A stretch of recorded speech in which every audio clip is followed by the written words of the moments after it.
Existen muchas leyendas sobre el origen de la ciudad de Éfeso. Según algunos, fue fundada por Andrócles, guiado por un pez y un jabalí, tal como lo había predicho el oráculo. Otras fuentes, sin embargo, remontan su origen a las Amazonas. En cualquier caso, parece seguro que la localidad, situada entre la colina y el monte Pión, fue habitada por colonos provenientes de Atenas. Camino a Éfeso nos encontramos aquí con estas murallas helenísticas. Lo que se ve abajo a la derecha es la quinta fundación de Éfeso, se llama Selçuk. Estamos en Éfeso, según excavaciones, hasta 5000 años antes de Cristo encontraron hallazgos. Cerquita de aquí encontraron.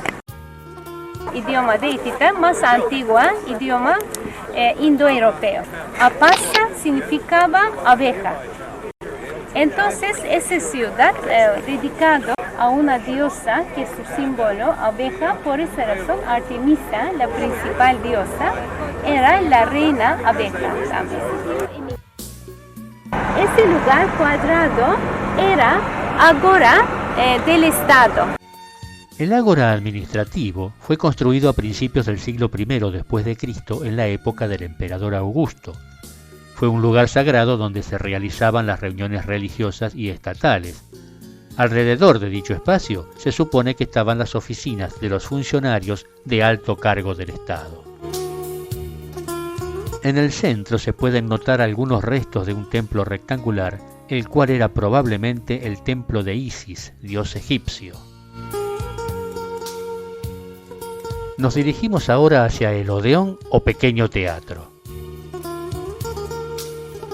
El Odeón fue construido en el siglo II después de Cristo por Publio Vedio Antonio y su esposa Flavia Papiana, miembros de una buena y rica familia de la época, y estaba destinado a audiciones musicales y también era el parlamento.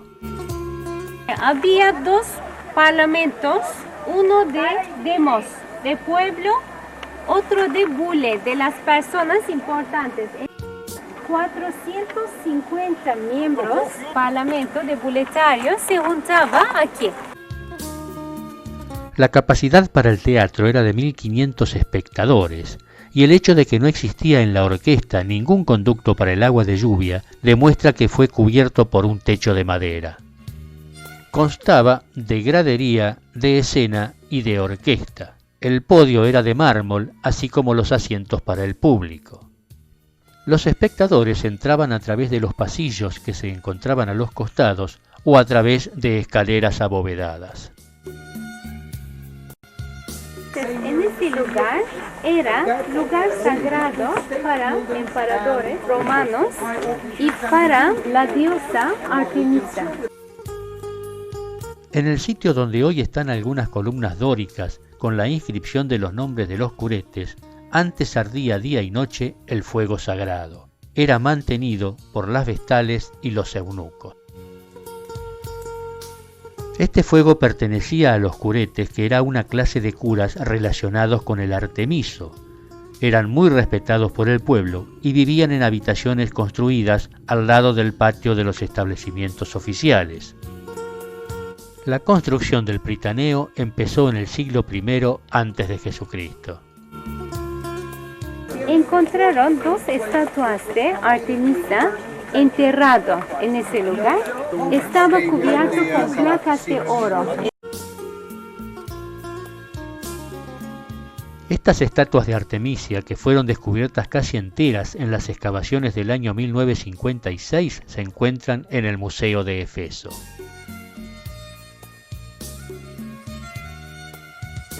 Peregrinación del templo de Artemisa empezaba de aquí salía, por esa razón rampa sagrada se llamaba. Aquí tenemos en esta piedra representada una serpiente y un asa, unidad de buenos y malos espíritus. La serpiente simboliza la enfermedad y el asa la curación. Esto se colocaba en las farmacias. Del otro lado vemos a Mercurio.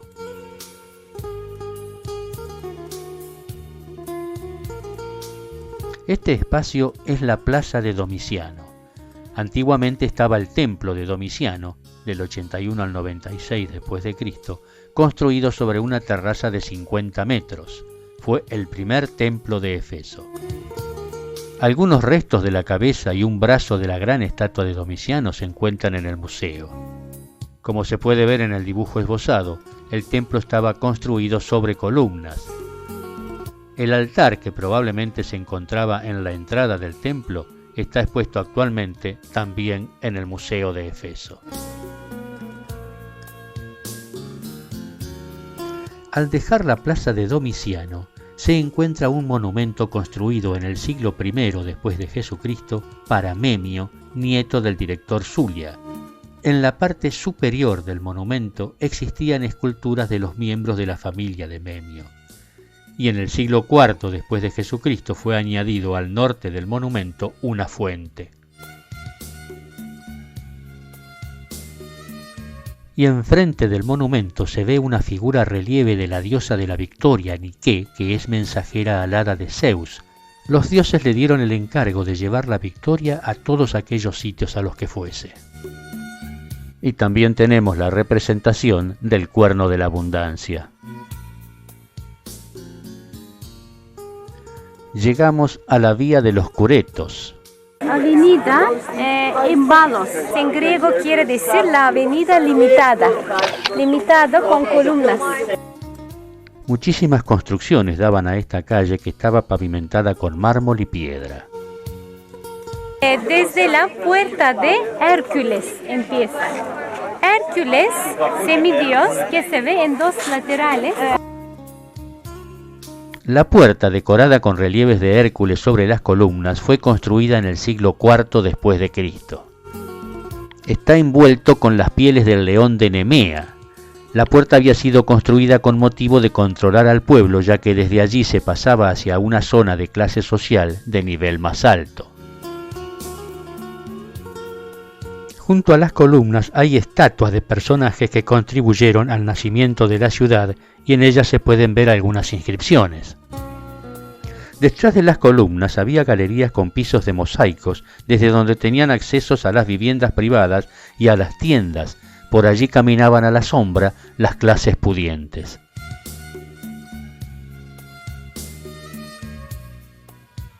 Solamente la gente importante podía caminar en la sombra.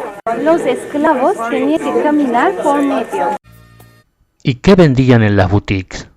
Joyas de Pérgamo, digamos, y esculturas también de Pérgamo. Vinos de una isla griega más refinada, más sabroso. Y también aceite de oliva. Vendían en esos boutiques. Los muebles también. La fuente fue construida a principios del siglo II y dedicada al emperador Trajano.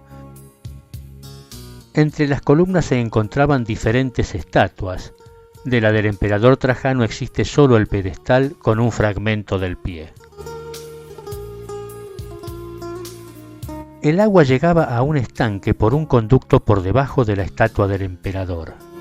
El agua se caía con una cascada, con mucho ruido. La gente con sus ánforas rellenaba tinaja para consumir en sus casas. Algunos no tenían agua corriente, solamente la gente noble tenía.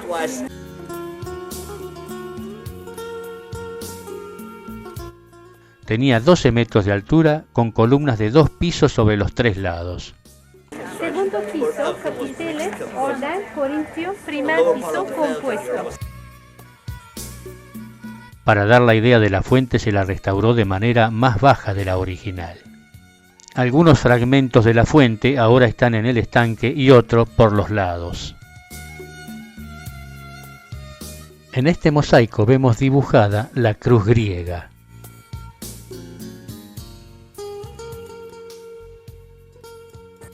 Hacia el final del siglo I, junto a los aseos y a las casas públicas, se construyeron también las termas de Escolastiquia, que lleva este nombre porque fue Cristiano Escolastiquia quien las mandó restaurar.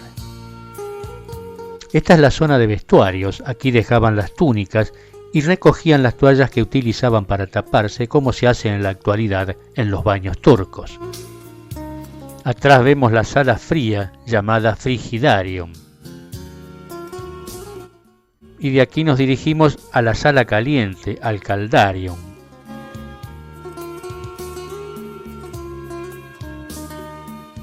Allá vemos los hornos a leña que utilizaban para calentar el agua, que al circular calentaban los ladrillos ubicados debajo del piso. Estos podían ser redondos o cuadrados. La leña no la sacaban de los bosques naturales, sino que utilizaban viveros para eso.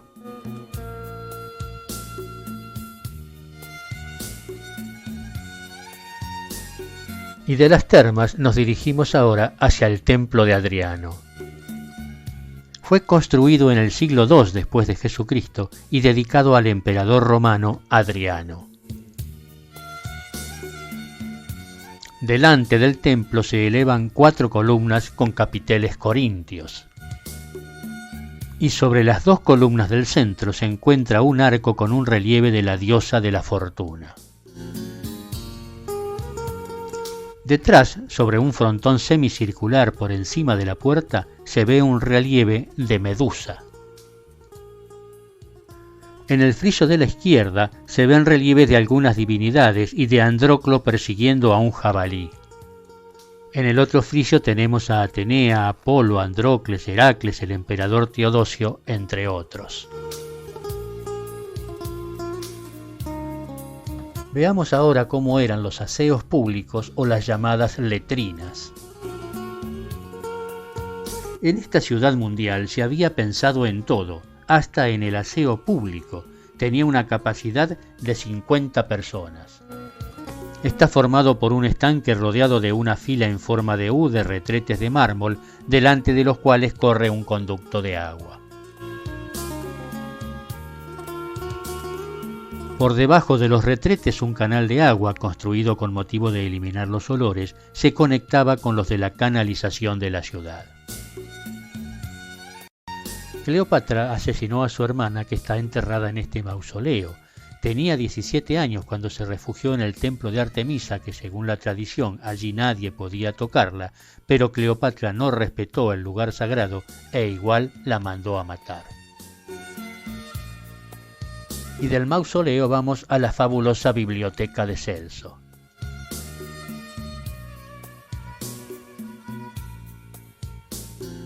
El edificio es de 2 pisos y está suntuosamente ornado en la fachada con columnas y hermosos capiteles. Segundo piso, capiteles en el orden corintio, primer piso compuesto.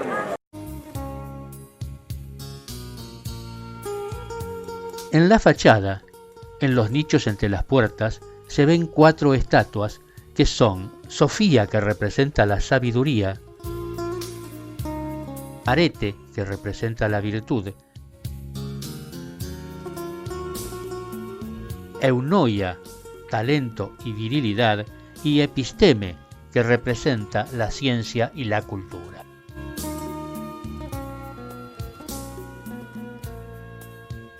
Tiberio Julio Celso fue cónsul de Roma y gobernador de la provincia de Asia. Al morir en el año 114 a los 70 años de edad, fue enterrado en el sepulcro a la entrada del ágora. Su hijo, Tiberio Julio Apulia, había hecho empezar sobre el sepulcro la construcción de una biblioteca, pero al morirse, la biblioteca fue terminada por el nieto de Celso en el 125. En aquella época la biblioteca contenía 12.000 rollos de libros.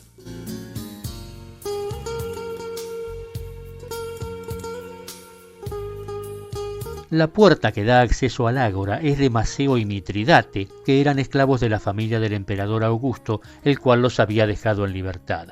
Para expresar su gratitud en el año 4 a.C., construyeron la puerta y se la dedicaron al emperador, a su esposa Livia, a su hija Julia y a su yerno Marco Agripa. La fuente era un reloj que funcionaba con la circulación del agua. En realidad, primitivamente fue un Heroón, que significa dedicado a héroes. En este caso fue a Andróclo, que fue el fundador de la ciudad. Luego los cristianos la transformaron en una fuente. Aquí una de las tantas inscripciones en las piedras. En el año 265, durante la invasión gótica, fue incendiada y entre los años 1970 y 78 fue restaurada conforme a su original. 3 puertas dan acceso a la gran sala de lectura, cubierta antiguamente por un techo de madera. Alrededor tenía una galería de protección térmica con doble pared. Además, evitaba que penetre la humedad a los nichos donde estaban los pergaminos. En el centro de la sala había una estatua de Palas Atenea.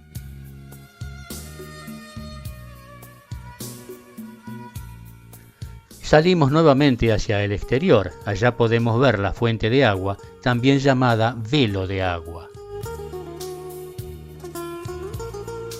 En el año 1904 se descubrió la cámara funeraria de su fundador, a la que se puede acceder por otra puerta, en el lado septentrional.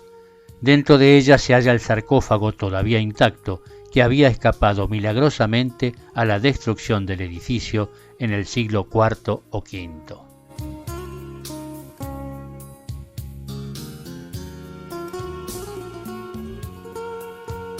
Y nuevamente la puerta de Maceo y Mitridate. A través de ella se llega a el ágora, que fue construida en la época helenística en el siglo III.